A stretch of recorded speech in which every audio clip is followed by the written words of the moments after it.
This is a 100,000 subs special video where your Radiant coach is going to answer on 101 questions about Valorant. During the last 5 years, I've made tons of guides to help millions improve in this game. Plus, I have successfully improved thousands of players with my private coaching programs on Discord. In this video, I will cover some of the most important tips regarding aim, game sense, movement, agents, and many other topics such as how to truly rank up faster or how to go pro. Also, there are some personal questions as well.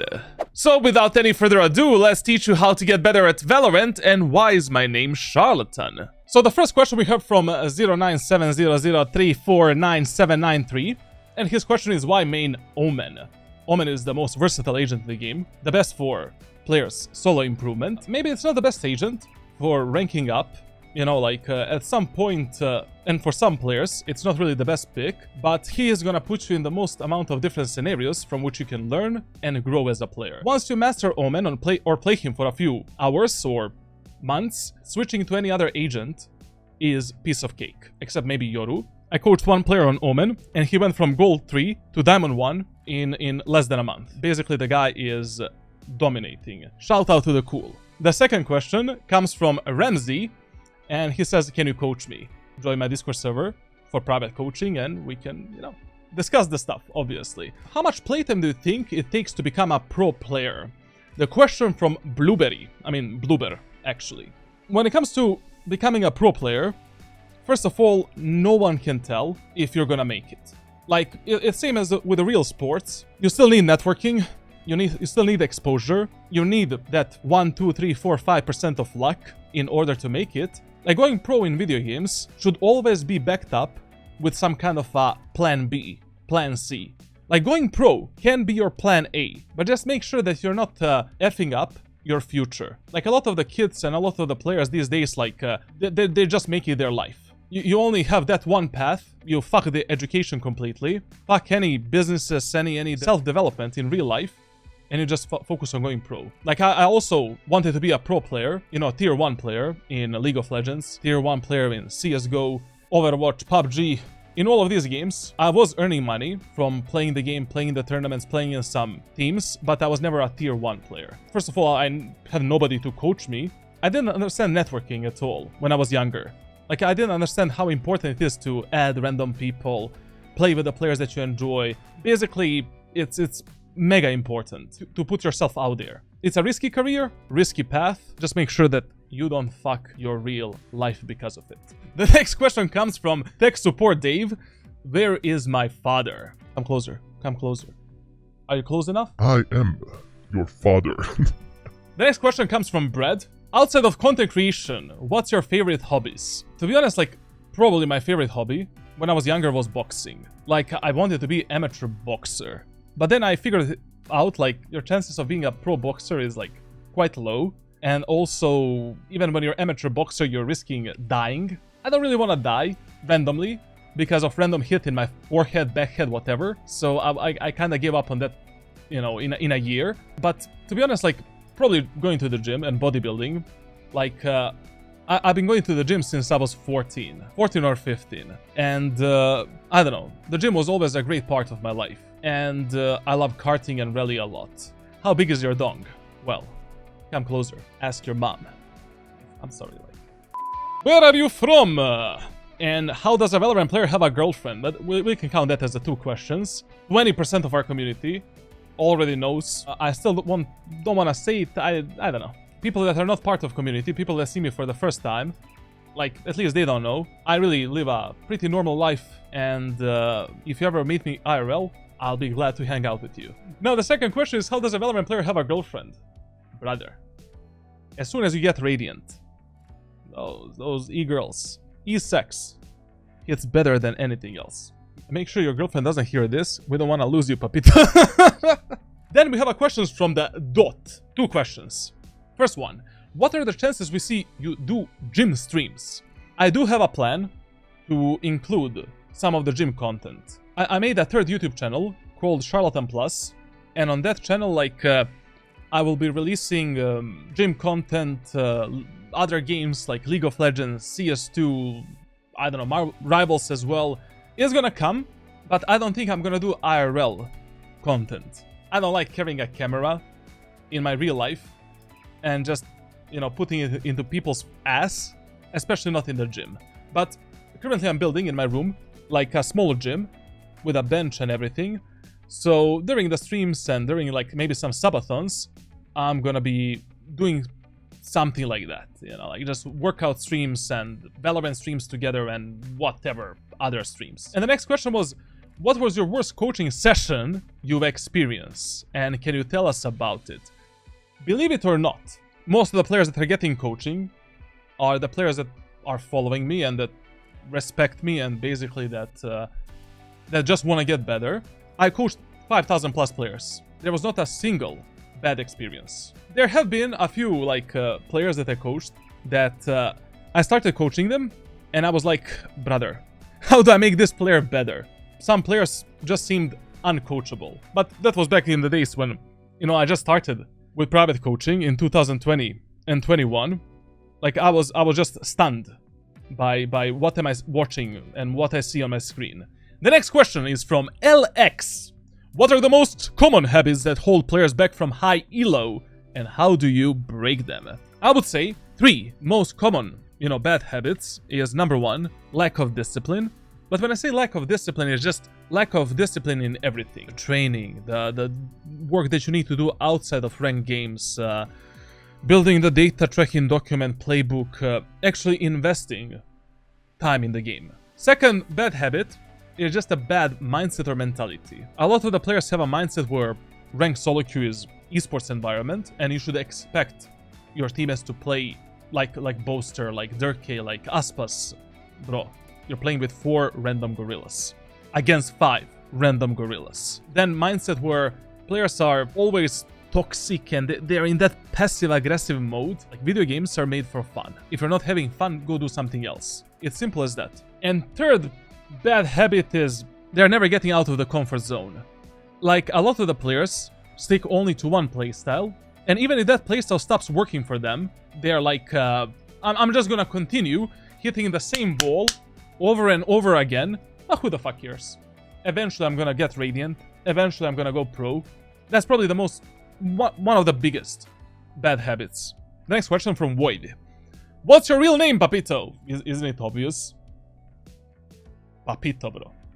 The next question comes from SK. I quit Valorant and my life is much brighter and better. I finally have a purpose. Why don't you do the same? To be honest, you are not wrong. Whenever I don't play Valorant, my life is much better, like because the community is a bit depressing and, you know, ranked solo queue is a bit depressing, but it's my job for now, so I cannot quit it, essentially. The thing about Valorant is like it's really fun to coach players. It's really fun to do something with the community. It's really fun playing duo queue or with a team, but the solo queue experience, brother, 5 years of solo queue. The next question comes from Isabel. Is it actually possible to go within one act from bronze to immortal? Because of a Valorant MMR system, it's really hard. Like if you're smurfing, it is possible. You know, I can go on a fresh new account from Iron to Immortal 3 within maybe 150, 180 matches and 70-80% win rate. But for an average player, I mean, you need to play like 180 matches and have like 70% win rate, 80% win. So it's really hard. You know, most of the players that I coach within one act, they improve for maybe 2 ranks, 1 rank, then next act they improve for 1 rank, 2 ranks, and that's how the process goes. Because of how, you know, rank rating and MMR system works in this game. Especially going from Immortal 3 to Radiant. That's almost impossible. Like going from Iron 1 to Radiant within one act. These days impossible.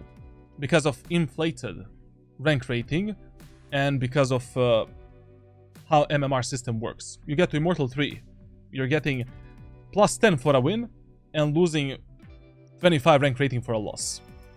So the game is designed in a way where you just need to grind, you need to play a lot. It is possible, but for an average player, like highly, highly improbable. Like you need to literally smurf the lobbies. Ivory, will you ever quit Valorant?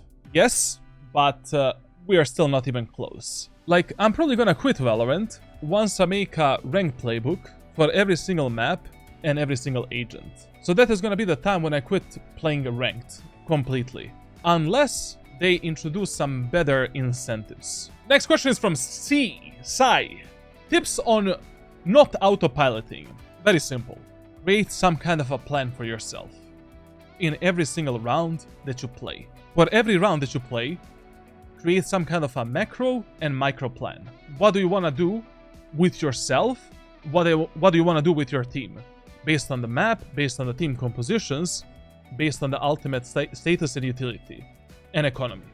Next question is from 404. How would the replay system change the coaching landscape? Do you think it will raise the skill level? Well, I don't think that the skill level is going to be raised in any way. Like, it's not going to change that many things. I think that, replay system is going to be mega beneficial for teams and for content creators and for an average player to learn more. But I don't think it's going to raise the skill level. You know, we're still doing something similar, even without the replay system. And we figured out, you know, different ways how to improve without it.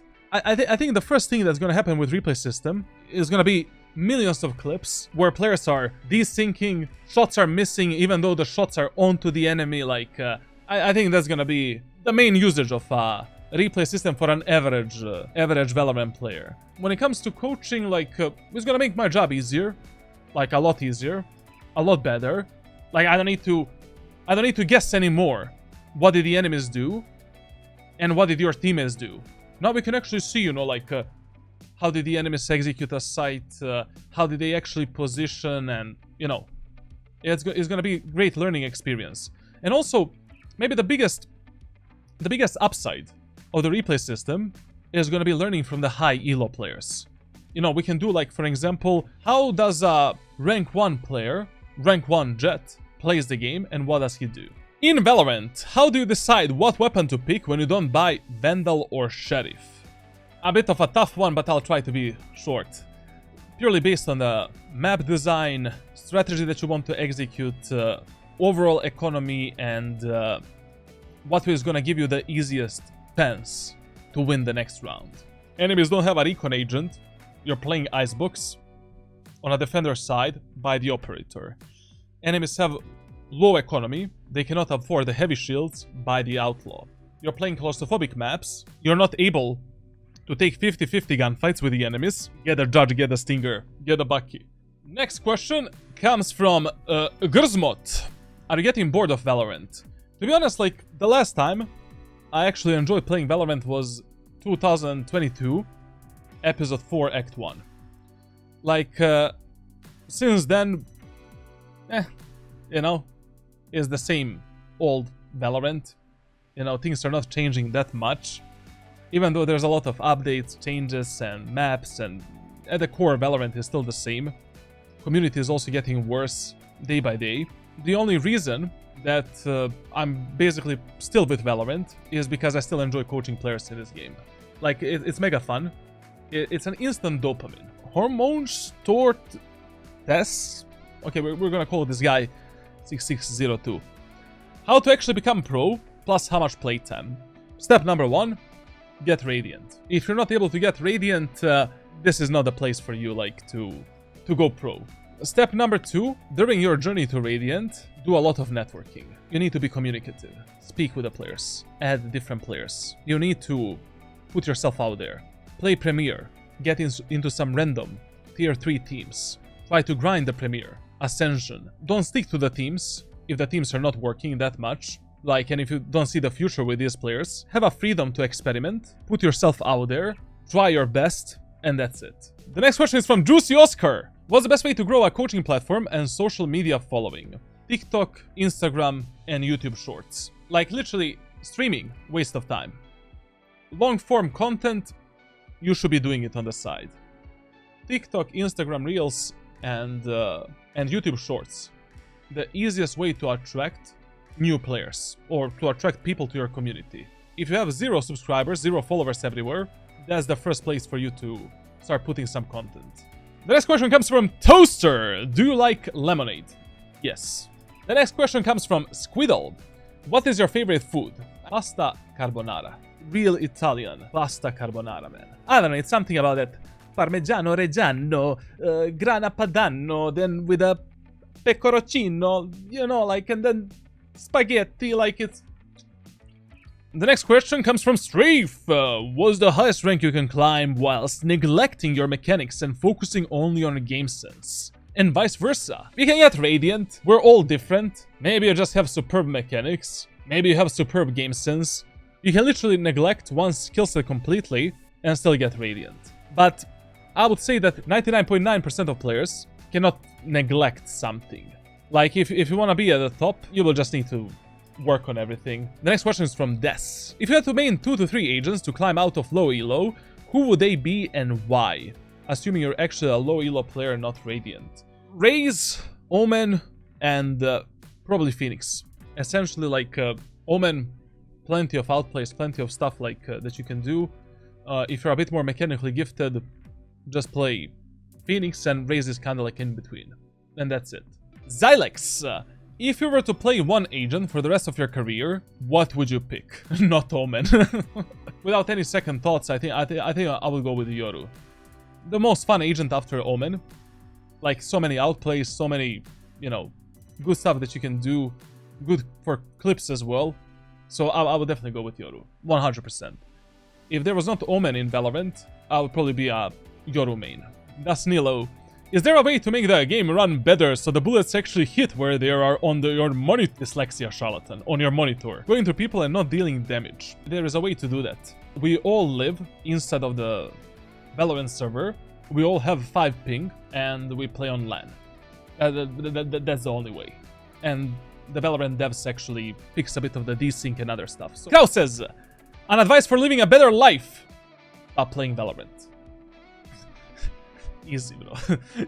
Easy. Stop playing Valorant. Between CS2 and Valorant, which one is actually easier? Movement, aiming, etc. Counter-Strike is easier to pick up and learn, but it is harder to master. While Valorant is harder to pick up, but it's easier to be good at and to actually master the game. Same comparison as Dota 2 and League of Legends, essentially. What's your credit card number? PayPal me $100 and I'm gonna tell you. Can everyone be Radiant one day? I still believe, even in 2025, anyone can get to Radiant, but not everyone will. Like, we all have different limitations, you know, different amount to play the game, different, you know, strengths and weaknesses.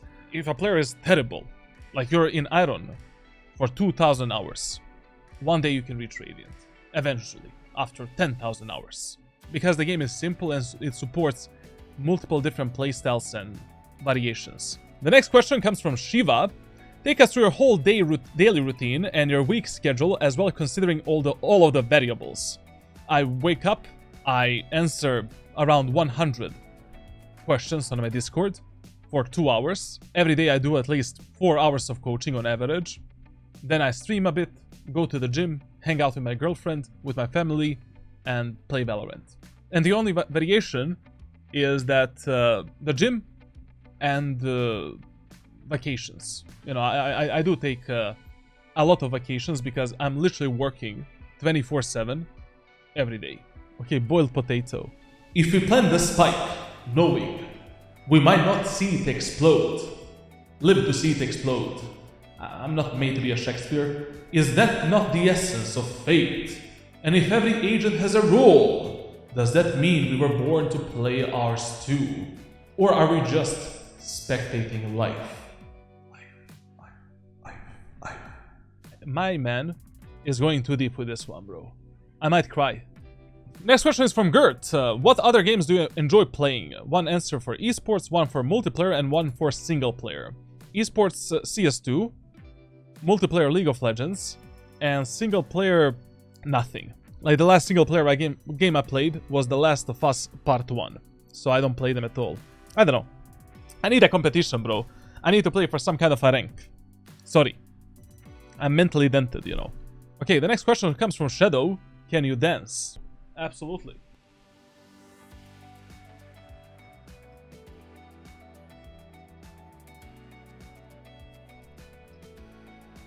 we can stop the stream and stop everything, like literally. Will you ever try console Valorant? Yes. I plan to get Radiant on console and actually coach console players, but you know, I'm already doing content for PC players. There's so many things to do. I don't know, I don't have time for it, essentially. Next question is from Frost. When will you play Marvel Rivals with me again? That game is a blessing from the gods. But yeah, soon. Frost, invite me, brother. You know, I'm always up for the Wolverine shenanigans, man. Rank 1 Wolverine in the server. The next question comes from Kuro. Best routine for grinding ranked plus improvement. How many ranks to play daily? Aiming, training, plus game sense ceremony. Basically, I have covered the best improvement routine in Valorant in this YouTube video, which is essentially the Radiant improvement method. Minimum 3 ranked games per day. Minimum. That's the optimal minimum, essentially. And playing every game with 300% focus. If you're not ready to win, don't play it. 15 to 20 minutes aim training routine, combining team deathmatch, practice bots, and some kind of a routine in Kovacs or aim labs. Like 5 minutes of aim labs Kovacs, 1 TDM with specific focus in mind, headshot percentage, discipline, movement, figure it out. 1 deathmatch that you play like a gun game, and some practice boss training based on what you're missing the most. Then you play like, I don't know, 3 games of Valorant with full focus. Then you top it off with some kind of a core aim training for around 30 minutes. It can be anything, you know. Aim labs Kovacs, once again in-game practice, like depending what you're missing the most. And once in 2 or 3 days, doing some kind of a self-analysis or analysis of some content or other players. It can be anything. It can be a VOD review, it can be learning from some guides, playbooks, and building your own playbook and data tracking document. What is the hardest part about becoming better at Valorant? Like staying consistent. Like having a consistent mentality, training routine, playtime, everything. Like consistency is one of the main things that an average player actually lacks. Next question is from the Jiggle. Do you have a song playlist that helps you lock in? Like I would say the song that helps me actually lock in the most is Hollywood Undead, Whatever It Takes. I think that is the song that I would play, like, you know, if I was playing the finals of VCT Masters. The next question is from the Pex. Do you like fries? Only if they are from McDonald's. I don't know about you, chat, but literally, McDonald's, I know that I'm eating cardboard. Like, I know that I'm eating something that's gonna kill me 100%. But brother, I don't know what they're putting in the McDonald's fries, but that shit is addicting. I'm mega. Best video settings after Unreal 5 update. If I look like a Baba Vanga or Nostradamus, maybe I do look like some crazy man. I look like some kind of a Tekken character right now, literally. I don't know, bro. I don't know how Unreal 5 is gonna work on this game, to be honest. I expect absolute shit show in the first 6 months, but I think Unreal 5 is gonna be only a positive thing for this game. What is a bad habit and how can you get rid of it? Question number 1.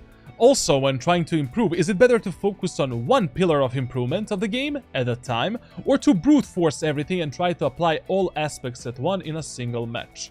By the way, this applies to Valorant and other games, or maybe even to real life. Okay, good question. Let's first focus on bad habits. A bad habit would be like bad crosshair placement, over-peeking everything, reloading after you shoot 3 bullets. Basically, those would be categorized as bad habits. And how do you get rid of them? By working on them. Like every bad habit has a fix.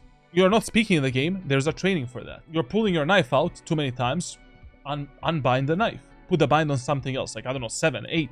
Something that you cannot press with your fingers that easily. You're reloading a lot. Same, put that reload button somewhere else and work on that problem actively in the game. And when it comes to working on pillars of improvement, he's probably referencing the improvement video. It is much better if you're focusing at one thing at a time.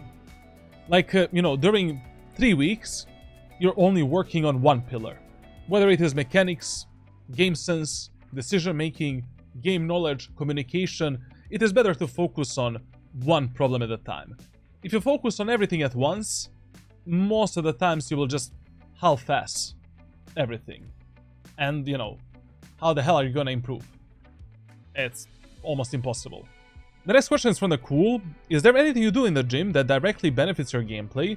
Any exercises that specifically improve focus or condition the muscles in the arm? I just go to the gym and I feel better, mentally, physically. And I perform better in video games. It's simple as that.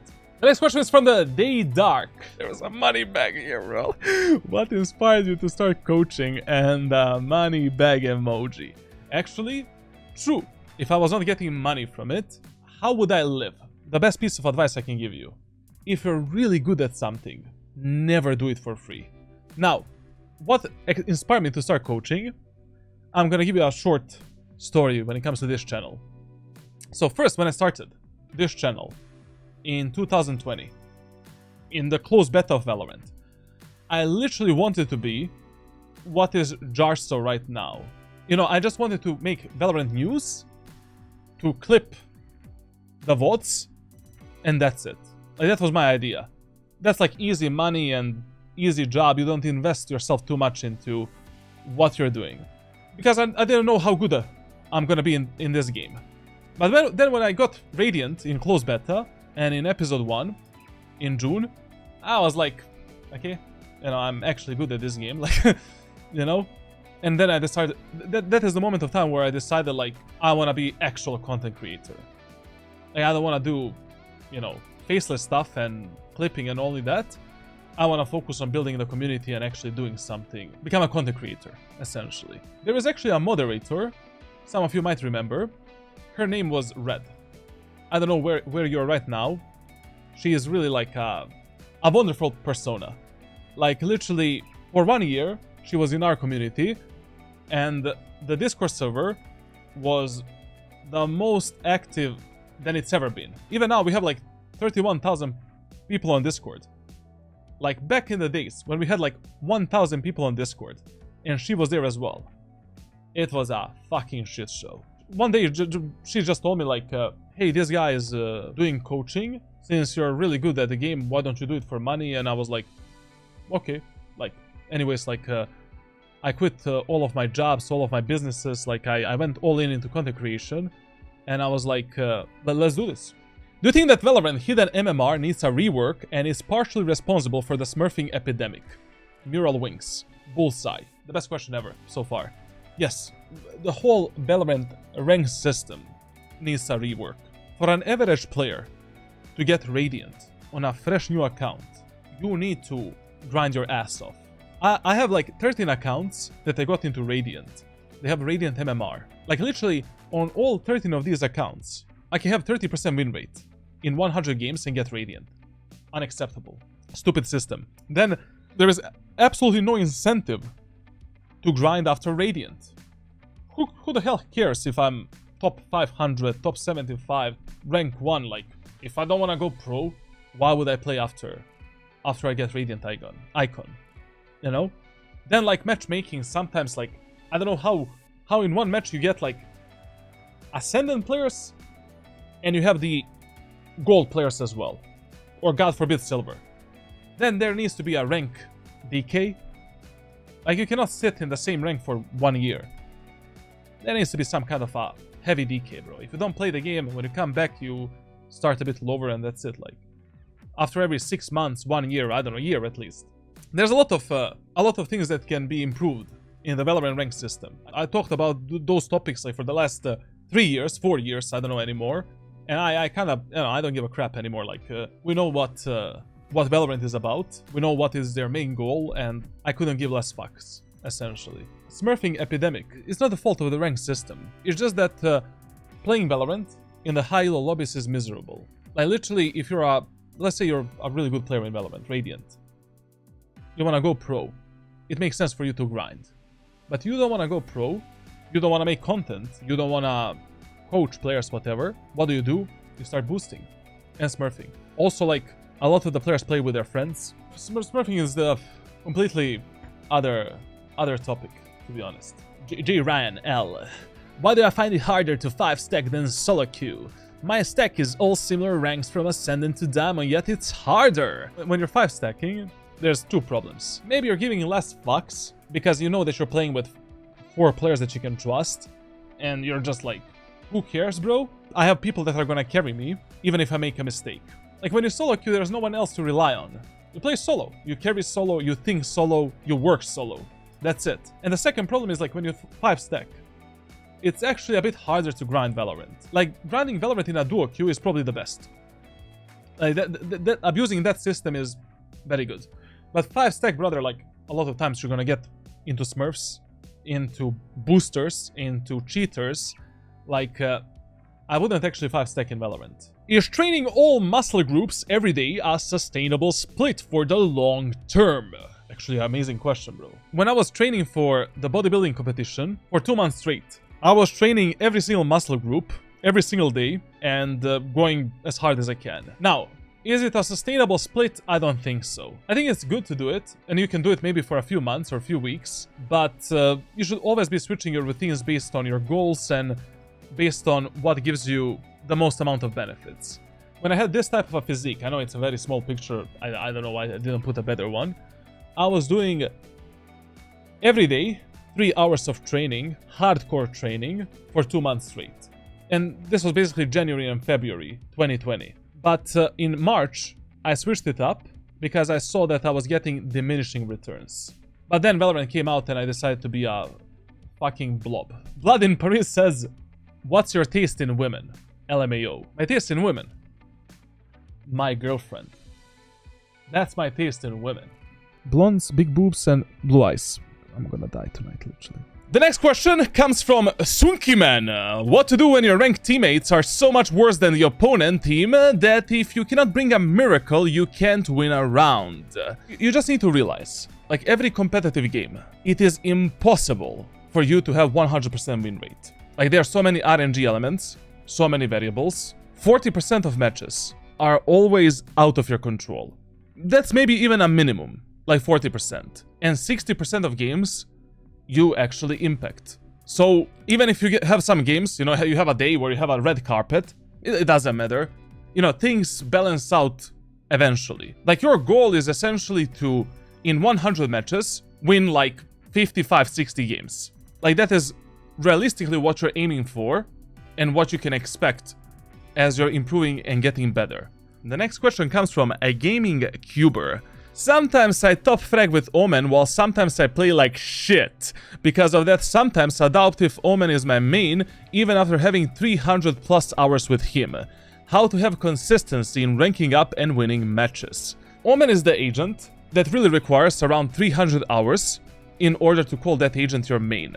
But when you're testing some character in Valorant, already at 50 hours, you should have a solid idea if that agent suits you and if that agent suits your playstyle.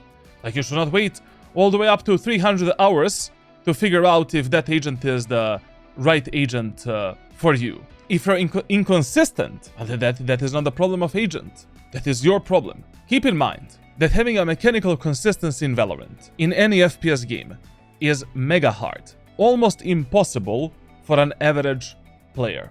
Smokes! Which elo is the hardest elo to play in? Totally unbiased opinion, because I've never been really stuck in some rank and I've did like enormous amount of Iron 2 Radiant and Iron 2 Immortal series, but objectively, Ascendant and Low Immortal is the most cancerous. Like, I don't know if it is the hardest elo to play in, but that is the true elo hell of Valorant. You know, in League of Legends, the true elo hell is high Emerald, low Diamond. You know, that's where the players build up the ego, that's where a lot of the players get stuck, they get mentally dented, and it's hard to play in those lobbies. So, Ascendant and Low Immortal, literally like hell of a time. Like, probably the biggest hurdle, mental hurdle, that you need to deal with in Valorant. The ranks below that, from Iron to Ascendant 1, they're very easy to carry. There's so many cheesy strategies and tactics that you can do, so many playstyle that you can abuse, and also like if you just improve a few of your skill sets, you can just speedrun those ranks. Then Ascendant and Low Immortal, like so many boosted players like smurfs, I don't know, like players that bought the accounts, players that are stuck there for an eternity, like... so that's, I mean, that's where the players that I coach see the struggle the most, basically. Like, once they get over that hurdle, the road, you know, up to Immortal 3 and high elo lobbies is a lot easier, essentially. The next question is from Dex. How can a new player climb ranks with his smurfs? In a span of 100 games, 1000 games, things balance out. Like there is no way that you get so unlucky that you never get a smurf in your team.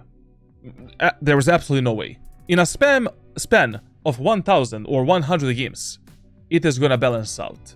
Like those games where you play against the smurf, take it as a learning experience. Test of skill.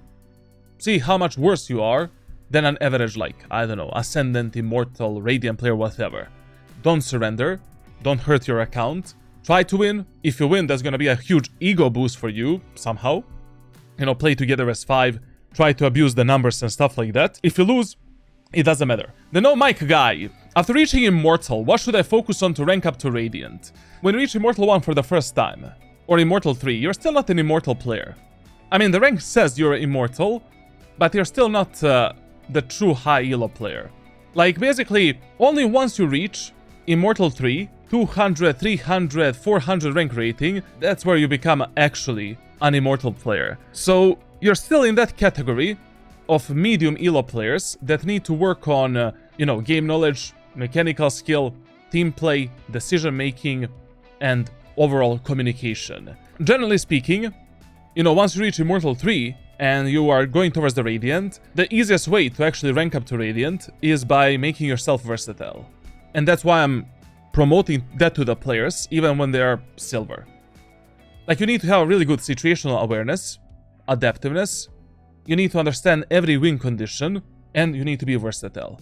In terms of your playstyles, weaponry, agents that you play, everything. What was your childhood career dream? From Rimsey. Poor Nectar. From Cletus. How hard do you think it is to get Immortal on 50 FPS? It is improbable, but not impossible. It's like you're playing a challenge. I know some pro players and some high elo players that got Radiant on 60 FPS. What was your favorite play that you made in Valorant? My favorite play is when I discovered aggressive smoke play on Split, and that was 2021. Like, I did an ace on the B set of Split. Frost can maybe show it in a video. Cover going out. Here. Shadows traveling.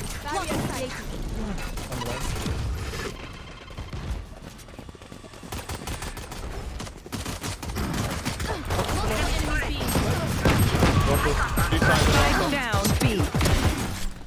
I have the spike. One enemy remaining.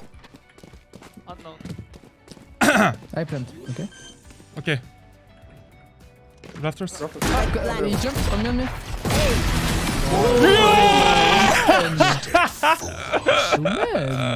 Next question from the Decon. When we're coming to the UK, I'm trying to duo with you. We can do it now. Just the problem is, like, you're Ascendant, you know, like, so out of my league, you know? To be honest, like, UK is not on my bucket list. Like, both UK and France, even though I'm going to Paris this year, like I have other countries to visit. Next question is from the Top F bro. What would you do professionally if you were not coaching? Professional bodybuilding, fitness coaching, and basically opening my own gym. Scarbonkia says, like, Austrian painter or Italian dictator? Would you still be playing Valorant if it weren't for your coaching career? Amazing question. Absolutely not.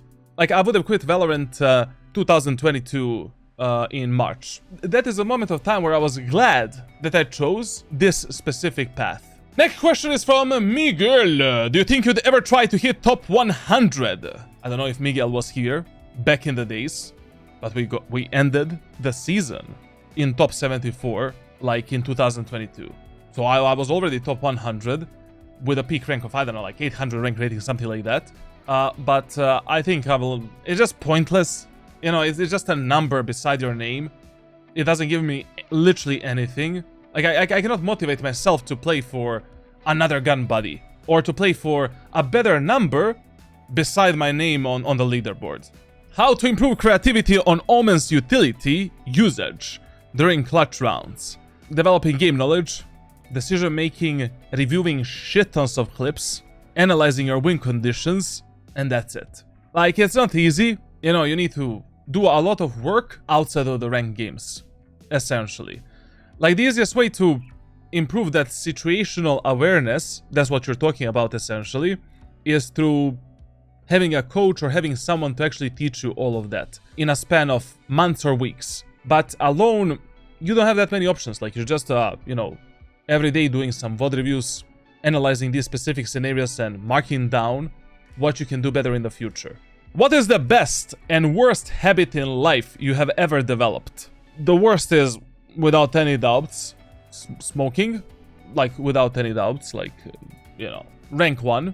The best, to be honest, I wouldn't call it a habit. It's more like a competitive mindset. Whatever I want to do in life, I always try to be the best at it, or in top, I don't know, 0.1%.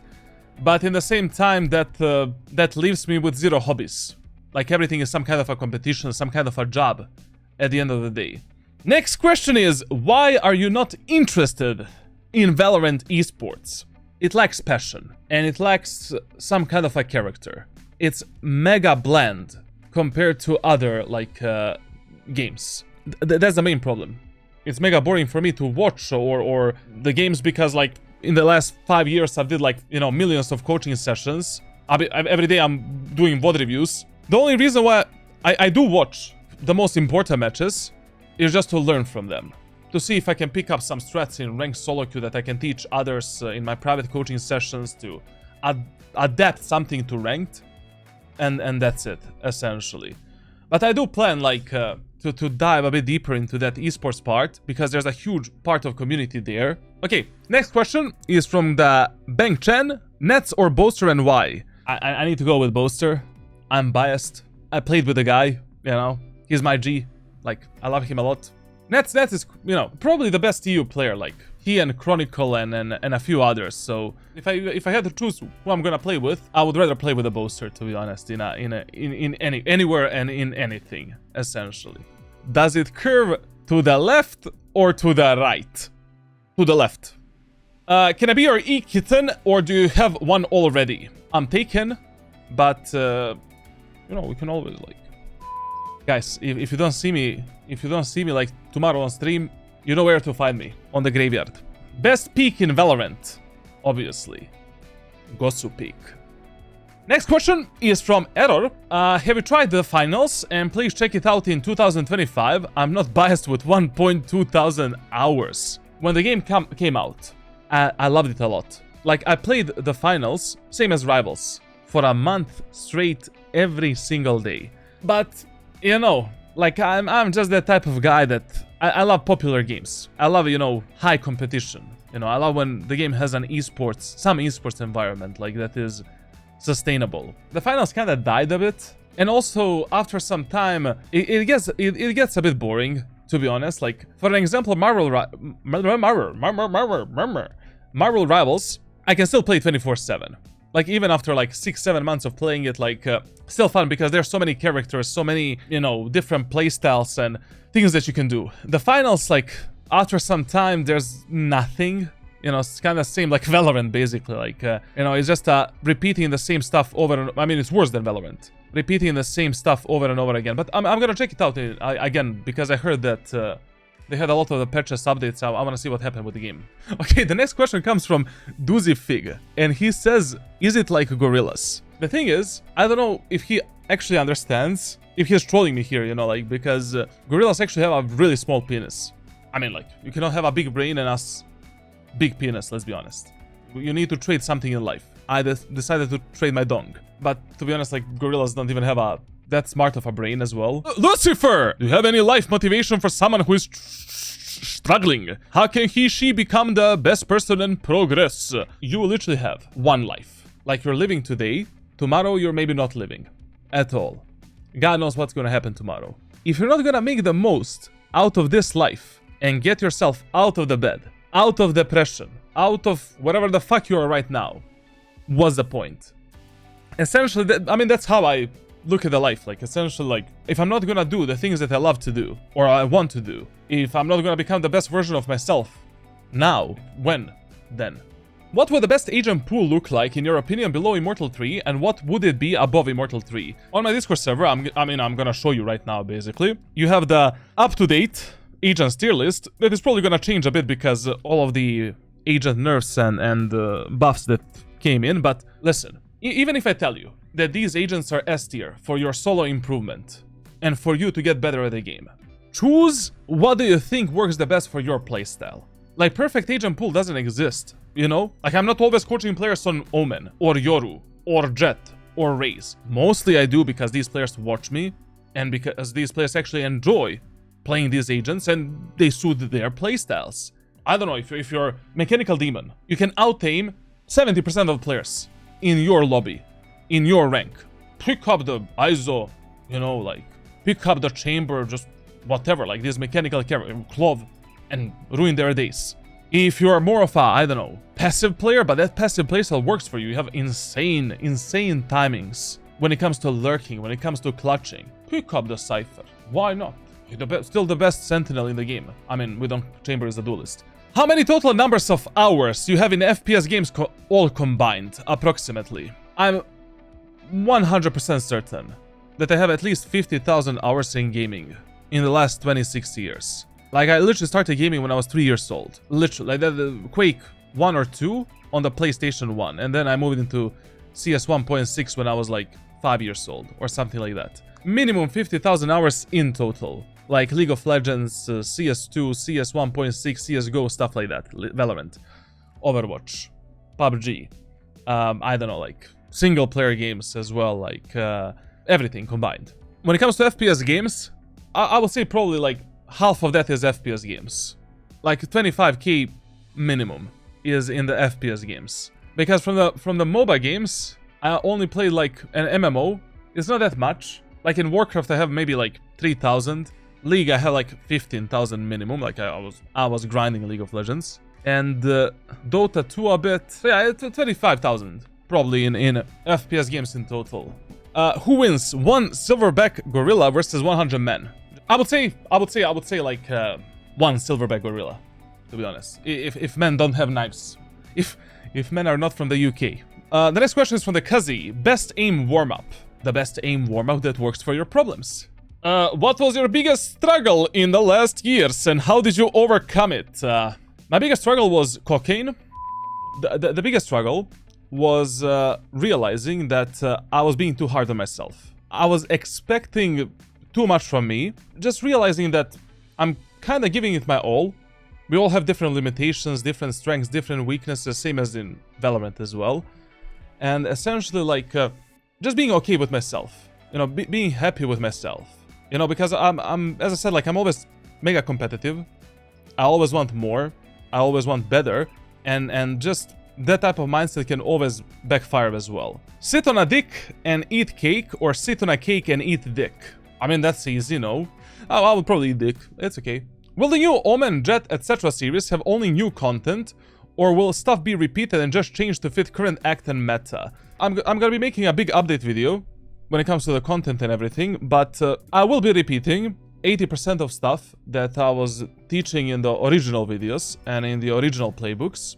But meta kind of changed, maps changed, there's new maps as well. There's gonna be new content. Like 20% is gonna be new, 80% old, to refresh your memory a bit, and that's kinda it. Your favorite uncle, says, I need a Cypher guide to Immortal. Cypher is 100% going to be our 6th or 7th agent in the series.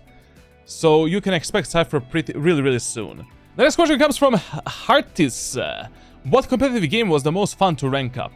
If I'm to be biased, I'm gonna say League of Legends. But back in Season 3, Season 4, when I was just getting into eSports and into competitive, truly competitive stuff, I was young.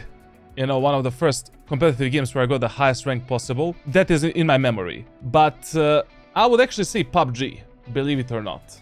I mean, there's no ranking up in PUBG, but PUBG was truly like unforgettable experience. Then from the PK, we have 2 questions. General, what's your favorite ice cream flavor?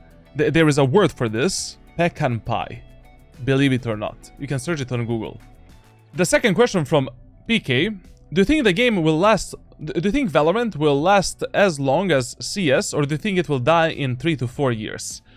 I think the Valorant will die when Riot Games stop pumping money into eSports.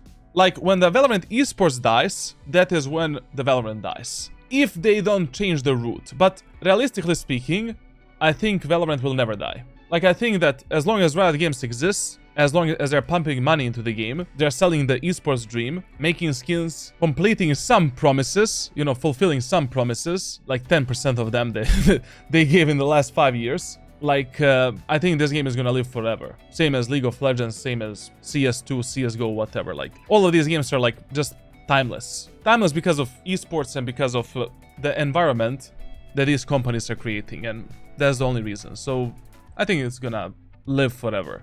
Follow-up question from Omkar Centario.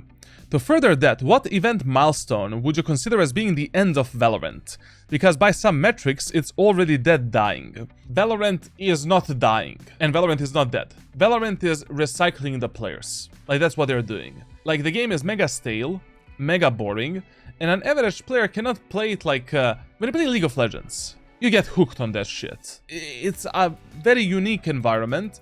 Same as some other fun games such as, I don't know, fucking Minecraft, Roblox, like even Fortnite and stuff like that. The thing about Valorant is they're really good at recycling the players and recycling the player base. Every year, a certain part of community leaves, then they get some new part of the community, you know, like 20%. And they're always at this number of 18, 19, 17 million players per month. For the last, like, I don't know, 4 years, 5 years. And it's gonna stay like that as long as the game is in its current form.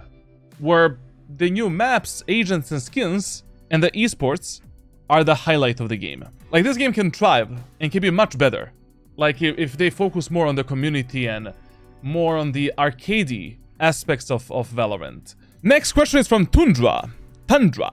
Which is more of a problem for Valorant players trying to improve? Not knowing what they need to do to improve at the game, or knowing what to do but being unable to execute on it. I think that an average player truly doesn't know what to do in order to improve. We're talking about 50%, 60% of player base. An average player really doesn't know a difference between a good and a bad play. Like, there's a lot of content presented to him, and when you consume so much both good and shit content, at the end of the day you don't know where the fuck are you at. So most of the players that I coach, they just don't know how to actually improve. It's not being unable to execute on it. Next question comes from Morning. I discovered you about a year ago and only know you as a Valorant streamer coach. How did you get here? What career path led here? I was 3 years old. My father thought it's a good idea to get a fucking PS1. I played Quake, I got hooked onto Vice City, then CS 1.3, 1.4, 6, Condition 0, CSS, World of Warcraft, Gladiatus.com, bro, like, then there was a Quake live arena, bro, like, that was my first competitive game alongside of Warcraft, then League of Legends, then Overwatch, then, you know, I was always in that gaming mindset. There's not a single month in my life where I didn't play video games in the last 26 years, essentially. So gaming was always a huge part of my personality. But just when I was 14 years old, that was the first time where I learned about YouTube and esports. And I was always hooked onto that dream. I want to be a professional esports player. The first game I picked up was League of Legends. And I got Challenger 5 times, but I never made it. I didn't understand how to do it, essentially. I didn't have anyone to coach me and to explain to me what I need to do and how to get there. Already at 14, 15 years old, I was hooked onto esports, onto competitive gaming, and onto YouTube as well. Like, I was watching Phantom Lord. I was watching, like, fucking PewDiePie, bro, like, those days. Like, there's one guy that actually got me into YouTube. I don't know if anyone heard about him. His name is Weasel. It's not Weasel Games, just Weasel. With Z at the end. With Z instead of S. And he had a really small community, like he was playing like Amnesia or something, I don't know, like some horror games. And I was like, brother, this looks fun, you know, like, you know, all of these challenges, all of this stuff, like, plus I have that competitive mindset, and I was like, I want to do this, bro, like, you know, I want to make others happy, I want to make content, I want to live that type of life, essentially. Now, over the years, you know, I was changing a lot, like, especially after my teenage years, I matured a bit, and I was more leaning towards professional esports than anything else. I really like to play tournaments and to play for a fucking trophy or some achievement, essentially. And I also got into bodybuilding, stuff like that. Throughout all of these years, like the last 15 years, there's always a moment of time where I was doing something. When it comes to streaming, content creation, or when it comes to coaching players and gaming. Even when I was working normal jobs, like, I don't know, I was fitness coach or like working as a manager in one bookstore, like, I was still like always doing this. Like, I had like, I don't know, 5-6 different YouTube channels, actually. 5-6 different nicknames, believe it or not. And just Valorant is the first game where I actually realized, the first game where I actually got all of the knowledge that I needed to make it. When it comes to content creation, video making, like coaching players, when it comes to playing video games, getting better at video games, like Valorant was a culmination of everything. Then we have a really great follow-up question. Suggestion for someone starting a YouTube channel or Twitch streaming, not for pro gameplay, just a variety content. I already answered this one a bit, but streaming, waste of time. It should be your hobby, side job, whatever. You should do it alongside. Really focus yourself on people retention, study thumbnails, study the overall optimization of clips and the topics in your field that get the most clicks and the most amount of views. It can be any topic. And always start first with some short form content, you know, YouTube Shorts, TikTok, Instagram, and with some long form videos. Essentially, like, it can be anything, you know? Like, when you're a variety creator, and you're not a pro player or just you don't have a pro gameplay, always ask yourself, like, you always need to give your viewers some kind of a value to watch you. Like, the value that you get from me is that you're gonna get better at Valorant, essentially. And sometimes I'm gonna say some stupid shit that you're maybe gonna laugh on, and that's it. Sometimes, rarely. And you're gonna get a mental illness on my streams. I mean, you don't need to have any value. Like, create some kind of a value. Like, ask yourself, why would some random person watch me instead of this guy, and what type of value I can bring to that person. The next question comes from Squiddle. Can you play us something on the guitar? Some of you guys know that I was playing a guitar when I was younger. Like, I sold all of my instruments and everything like 3 years ago, 4 years ago. Like, Valorant literally consumed my life. Okay, the next question we have from Hisoka, and he says how to improve with shotguns, with the shotguns, baby. Same as you do with any weapon. Just fucking use it. One of the main mistakes people do is they're afraid to try new stuff. Brother, there's no one to judge you. You're playing in the same rank with the same players, like, you deserve to be there. End of the story. Like, if you don't know something, the best moment of time for you to learn something new is literally right now. Like, when you think that you don't know something, now it's great to learn that shit. So you're gonna fail like 100 times trying to do some execute, trying to copy some playstyle, trying to use a specific weapon. 101st time you will get it. Now, with the shotgun specifically, first thing you should focus on is developing a proper understanding on which distance you can actually one-tap the enemies. Like, the effective range of the shotguns. Go in a practice range, go in a custom server, play a few 5th place, go in a play a deathmatch with the shotguns at the end of the day, and try to hold some of these angles and see how it goes for you. Analyze. Is it the distance that's fucking you up? Should you move away from the wall a bit? Should you be the one engaging the enemies? Like, I mean, most of the times when you're playing shotguns, you should be the one engaging the enemies. Like, very rarely you are the one just sitting in a corner and waiting for the enemies to pop. Like, when you hear the enemies, or you pre-assume that enemies are close enough to you, you want to be the one engaging them with a peeker's advantage and basically like one-tapping them with a shotgun, essentially. Aim always for the body. That circle should be on the neck level of the enemies. If you're already holding an angle, crouch so that you reduce the bullet spread. And yeah, everything else is just a practice, you know, rinse and repeat. Next question from Germo. Can Odin be a good, viable option? Abso-fucking-lutely. Like, basically, like, in Valorant, you should abuse the weapon that give... every weapon in the game.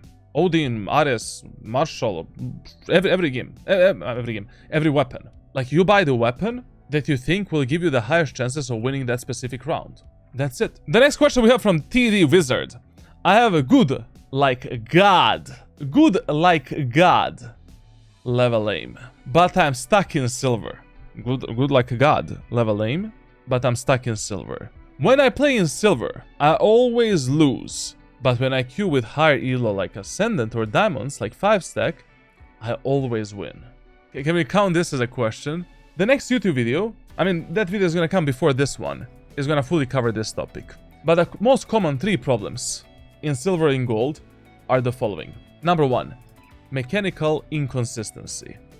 Like a lot of the silver and gold players, they have a decent raw and static aim, but they have a bad overall mechanics.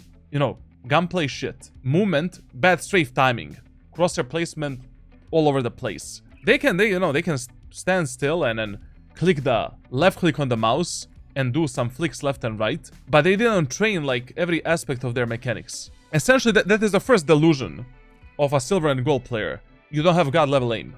But that brings us to the problem number 2. Why you're stuck in silver and gold. Autopiloting. Like, basically, you think aiming is everything. I'm gonna pick up the Sheriff, pick up the Vandal, pick up the Guardian, win the round for my team. Brother, pre-planning is everything. Game knowledge is everything. When you're ranking up from Iron 1 to Immortal 2, game knowledge, decision making, pre-planning, adaptiveness, communication, mentality, attitude, ranked team play, all of this is far more important than your mechanical skill. It's easier going from Iron to Immortal 2 by developing these skill sets rather than relying on your raw aim. And then we come to the problem number 3, which is this guy is the exact representation of an average silver gold player that is stuck in this game. And the problem number 3 is what? Stroking that ego. I deserve to be this. I deserve to be that. I deserve to be radiant. You don't deserve nothing. Nobody fucking cares what you think. Like, you didn't prove that you deserve something with your actions and with your improvement. Like, you deserve to be where you are right now. And you should be totally fine with that. That means that you have an enormous amount of room to grow. Enormous amount. An enormous amount of bad habits to fix and to work on. Like, your growth stops when you think that you know everything, when you think that you have god level aim, and when you think that you are god at anything, or that you know everything. The next question comes from Indra Day. What would be a good rank reward that is worth working for instead of the gun body? The first thing that comes to my mind is money, same as like in FPL, on Face It, but even that is like, nah. The second reward that comes to my mind is like, not really a reward. When you rank up to Radiant, there is a special hub above the Radiant where only the best of the best play. Same as FPL in CS2. So you get in that hub and you play only against pro tier 1, tier 2, and tier 3 players. And that would be an amazing award to get in that environment. There would be a bit less matches in that special queue, in that special hub, but when you get those matches, they are super highly competitive. I mean, wouldn't you like to see a match where like there's a Boaster, there's a Durkay, there's like Horcus, there's like I don't know, like Sayonara, there's like Fake Cananas, there's like then some content creators, you know, like So Marcus is there as well. Maybe not the best example, but Ardis is there. Like I don't know, I would grind for that. And there should be a relegation system. Like top 10 Radiants get in, bottom 10 from the hub get out on every month or 3 weeks, whatever. I don't know, something like that. Another great reward would be like simple Radiant gun skins. So same as we have for the champions, we have a Radiant gun skins. Why do we call you Papito?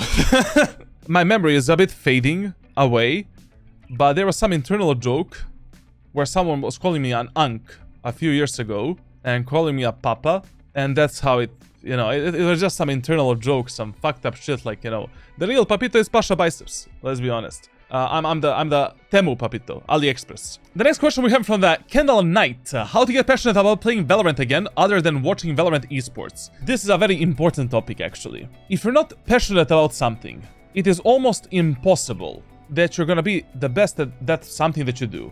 You need to understand that Valorant at the core is a video game. It is supposed to be fun. It is supposed to be enjoyed. Like players that put in hard work, that are also talented, and that also enjoy playing the game, that are passionate about it, that are motivated, will have 10 times higher chances of going pro or being good at it than players that don't have that passion. Now the problem is, it's a video game. Like if you lose passion for something in real life, you just move on. This should be a hobby for most of you guys. If you don't enjoy playing Valorant, reset yourself. Take a break like 1 month, 2 months, 3 months, like, you know, like whenever I get fried from playing Valorant, I take like 2, 3, 4, 5 weeks. I do something else, I don't know, coaching, going to a vacation, like just going to the gym at the end of the day. Playing other video games. Playing other video games can help, especially if you don't have friends to play with. It can sometimes be unbearable. It can be really tiring to grind this game. We have a very interesting question now, like from David. Why did you choose the name Charlatan? Everyone comes to the stream. Oh, Charlatan means scammer on my language. On my language, like Charlatan is like a trickster, like that person on the world, Paris, like you know, like a castle, like the king gets entertained. I'm a charlatan. It's not that deep. I don't know why I got a mental breakdown. It's like an irony. Like, generally speaking, yeah, charlatan is like a... I look at the word more like a deceiver. You know, person that is not truthful or whatever, like, that is not speaking out his mind. And I'm like the opposite. Because I'm gonna say that you're retarded, mentally dented, I don't fucking care. I can get banned tomorrow, I don't give a fuck, bro. I get a sponsor for like $10,000. Now, fuck you, man. You know, I'm gonna speak whatever the fuck I want. Why the fuck am I doing this content, you know, content creation and all of this, like if I'm not gonna speak my mind out? The next question comes from Rinzu. Do you ever want to go pro? Why or why not? From the beginning of Valorant, literally from the start, day 1, 2020, I knew that I don't want to play this game pro. I was fried from competition, from eSports, from competing here, competing there. Absolutely fried. For the first time, I just wanted to make content, enjoy something, and that's it. Like, just play a fucking video game. I'm not kind of doing that right now, but you get the point. And also, already in 2020 essentially, I kind of knew that I cannot play this game 24/7. You know, if you want to go pro, you really need to enjoy the game. You really need to be passionate about it. You really need to be motivated to play it. You know, like, you need to breathe and live Valorant. Brother, if I was breathing and living Valorant, I mean, actually playing the game, I'm doing coaching, like, that's different. Like, I watch you guys suffer. But if I was the one that needs to grind 24/7, I would probably unalive myself. And I don't want to do that. Thank you very much. Okay, the next question comes from PK. What is the best esports region according to you? Brazil, EU, or NA? Listen, I'm not going to talk about esports specifically, because when it comes to esports, like, Valorant is always changing. Like, there's absolutely zero consistency in this game. Because the game is RNG at the core, like, you know, there's so many RNG factors, so many changes, so many updates. So every stage, every, like, tournament, you're playing a different map rotation. It's just stupid. It's really hard to build a dynasty like you have in Counter-Strike or, like, League of Legends. It's almost impossible. So, but when it comes to regions in Valorant, I still believe that Europe and Asia are the hardest region to actually get Radiant in. The hardest regions to play ranked in, essentially. Europe because of toxicity, and I think Asia is very skilled. I think Asia is the most skilled region in terms of raw skill. Now, of course, they also have the toxicity, and other, you know, servers can vary quite a lot. But I would love to have an opportunity to grind in Asia for like maybe a 2 months, 3 months to see how it actually looks like. Because when I coach the players from Asia, it looks better, bro, than in Europe and NA.